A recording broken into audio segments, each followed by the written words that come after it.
आज आपके साथ करेले गोश्त बनाने की बहुत ही आसान मगर बेहद लजीज रेसिपी शेयर करने लगी हूँ। इस रेसिपी में करेले का फ्लेवर बिल्कुल भी कड़वा नहीं होगा। इनफैक्ट इतना लजीज होगा कि जब आप खाने बैठेंगे तो दिल चाहेगा कि हाथ ही ना रोके, बस खाते ही जाएं। तो अस्सलाम वालेकुम जी, कैसे हैं आप सब? उम्मीद करती हूँ सब खैर खैरियत से होंगे। Welcome back to my channel. तो फिर चलिए चलते हैं अपने किचन में और बेहद लजीज और मज़ेदार करेले गोश्त की रेसिपी को मिलकर बनाना सीखते हैं। बिस्मिल्लाहिर्रहमानिर्रहीम। तो ये मज़ेदार सी रेसिपी मैं बना रही हूँ 1 किलो करेलों के साथ। तो करेले लेके सबसे पहले आपने उनको अच्छे तरीके से धो के उनकी मट्टी निकालनी है।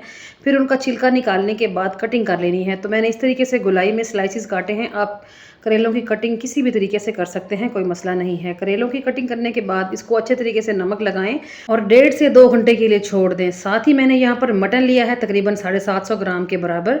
तो मटन को गलाने के लिए मैं कुकर का इस्तेमाल कर रही हूँ। कुकर में शामिल कर देंगे मटन, साथ ही 3 से 4 टमाटर और 2 मीडियम साइज़ की प्याज को बारीक काट के डालेंगे। अदरक लहसुन की पेस्ट भी 1 से 1.5 चम्मच के बराबर शामिल कर देंगे। मैं आज के करेले बना रही हूँ मटन में। आप सेम रेसिपी को फॉलो करते हुए चिकन में या फिर बीफ में भी ये करेले गोश्त बना सकते हैं। 2 से 3 बेसिक से मसाले हैं, नमक, कुटी हुई लाल मिर्च और हल्दी पाउडर, वो मैंने इस टाइम पे शामिल कर दिया है। बाकी के जो मसाले हैं वो हम आगे चल के यूज़ करेंगे। साथ ही शामिल कर देंगे तकरीबन 1.5 कप के बराबर पानी, मिक्स कर लेंगे और मटन के गल जाने तक हमने कुकर को प्रेशर लगा देना है। ठीक है, आप अपने कुकर की नेचर के मुताबिक उसको प्रेशर लगाएंगे। ठीक है, मेरे कुकर में ये गोश्त जो है 12 से 13 मिनट में गल जाएगा, मीडियम टू हाई फ्लेम पे। सही है, तो यहाँ पर मैं तकरीबन 13 से 14 मिनट हो चुके हैं। तो कवर हटा लेते हैं। बिस्मिल्लाहिर्रहमानिर्रहीम। सबसे पहले आपने टमाटरों का छिलका रिमूव कर देना है। ये देखें, टमाटर वगैरह सब कुछ बहुत सॉफ्ट हो गया है। अब आप इनको अच्छे तरीके से मिक्स करते हुए भूनते जाएं। और जो मटन है वो मैंने 100% तक नहीं गलाया, क्योंकि फिर ये बोटी टूट जाती। इसकी तकरीबन 90% तक मैंने इसको गला लिया है। ये देखें, मटन में जो कसर बाकी है वो आगे चल के पूरी हो जाएगी। सही है, तो अभी हम क्या करेंगे, फ्लेम को फुल पे करके आपने यहाँ पर मटन की भुनाई कर लेनी है। साथ में ऐड कर देंगे घी या फिर कुकिंग ऑयल। तो आधा कप के बराबर मैं इसमें शामिल करूँगी कुकिंग ऑयल का। ऑयल का इस्तेमाल थोड़ा सा हाथ रोक के करें आप जब ये करेले गोश्त बनाएं, क्योंकि हमने करेलों को भी ऑयल में ही फ्राई करना है और फिर प्याज को भी ऑयल में ही फ्राई करेंगे, तो फिर ऑयल की मिकदार ज़्यादा हो जाएगी। इस टाइम पर मज़ीद कुछ पाउडर मसाले जो हमारे रह गए थे वो ऐड कर लेते हैं, जिसमें शामिल है 1 टीस्पून ज़ीरा पाउडर, 1 टीस्पून धनिया पाउडर, आधा चम्मच काली मिर्च का पाउडर है। इन तमाम मसालों को थोड़ा सा मटन के साथ भून लेंगे। और यहाँ पर हमारे जो मटन की भुनाई है वो कंप्लीट हो चुकी है। आप देख सकते हैं ऑयल सेपरेट हो गया है और बहुत ही मज़ेदार सी खुशबू है इस मटन में। अब हम इसको उतार लेंगे चूल्हे से। वापस चलते हैं करेलों की जानिब। तो करेलों को तकरीबन 2 घंटे नमक लगाने के बाद मैंने मसल के अच्छे तरीके से धोने के बाद निचोड़ लिया है। सही है, अब हमने यहाँ पर करेलों को फ्राई करना है। तो फ्राई करने के लिए मैंने तकरीबन 1 कप कुकिंग ऑयल डाला है पैन में। अब हमने इन करेलों को सॉफ्ट होने तक जो है ना मीडियम टू हाई फ्लेम पे फ्राई कर लेना है। आपने करेलों को यहाँ तकरीबन 90 से 95% तक सॉफ्ट कर लेना है।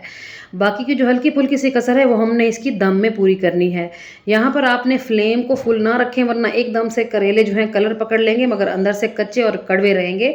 तो आराम आराम से इनको फ्राई करते जाएं और जब इस तरह का कलर आ जाए, करेला बहुत ज़्यादा श्रिंक होने लगे, तो फिर आपने घी के अंदर से या ऑयल के अंदर से जो जो करेले हैं निकाल लेने हैं। ठीक है, और इसी बचे हुए ऑयल में हमने प्याज को फ्राई करना है। तो यहाँ पर 3 मीडियम साइज़ के प्याज लिए हैं जिनको मैं यहाँ फ्राई कर रही हूँ। प्याज को बस सौते करना है हमने, प्याज का कोई कलर वगैरह चेंज नहीं करना। जैसे ही ये हल्की सी सॉफ्ट हो जाएगी तो हमने प्याज को भी घी में से ऑयल में से निकाल लेना है। ठीक है, तो बस यहाँ पर प्याज भी डन हो गई है। ऑयल में से प्याज निकाल लेंगे और कुकर में जो हमारा मटन वाला मसाला रेडी हुआ है उसमें हम शामिल कर देंगे ये करेले और प्याज। ठीक है, तो यहाँ पर आप देख सकते हैं बड़ा ज़बरदस्त किस्म का कोरमा सा बना हुआ है मटन का। इसमें हम शामिल कर देंगे प्याज और करेले। करेलों को हमने काफ़ी हद तक पकाया हुआ है, हम बस थोड़ा सा इसको यहाँ पर भून लेंगे, उसके बाद इसको दम पे रखेंगे। करेले और प्याज मटन में मिक्स करने के बाद आप देखेंगे कि जो ऑयल की मिकदार है वो बिल्कुल सफिशेंट हो गई है। ये देखें, बहुत परफेक्ट हो गया है इसमें कुकिंग ऑयल। ठीक है, और बस हमने यहाँ पर थोड़ी सी देर के लिए करेलों को भूना है। अभी हम लो फ्लेम के ऊपर दम लगा देंगे करेलों को। 5 मिनट के लिए फ्लेम को ऑन रखेंगे और फिर 10 से 12 मिनट के लिए फ्लेम को ऑफ कर देंगे, ठीक है। तो दम खोलने के बाद करेले डिश आउट कर लेते हैं। माशाल्लाह से आप लुक चेक करें जी, कितनी अमेजिंग और कितनी कमाल की लुक है और बहुत ही टेस्टी ये बने हैं।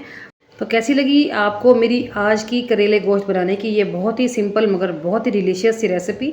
आई होप अच्छी लगी होगी। अच्छी लगी है तो वीडियो को लाइक और शेयर करना मत भूलिएगा और साथ में चैनल को भी ज़रूर सब्सक्राइब करें। और यहाँ पर आप देख सकते हैं जी मटन किस कदर सॉफ्ट है और बेहद लजीज है। तो ये जो रेसिपी है ये गर्मियों का तोहफ़ा है, मस्ट ट्राई वाली रेसिपी है। Do try the recipe. जब भी रेसिपी ट्राई करें तो फीडबैक दें और साथ ये भी बताना है आपने कि आपने मेरी इस रेसिपी को दुनिया के किस कोने से बैठ के देखा है, कौन सा शहर है, कौन सा मुल्क है, ताकि मैं आप सब लोगों का दिल की गहराइयों से शुक्रिया अदा कर सकूं। चलती हूँ आज के लिए इतना ही। कल फिर मुलाकात होगी किसी और फ्रेश और ताज़ा सी रेसिपी के साथ। तब तक अपना और अपने प्यारों का ढेर सारा ख्याल रखिएगा। मुझे रखें दुआओं में याद। ओके जी, अल्लाह हाफिज़। Thanks for watching.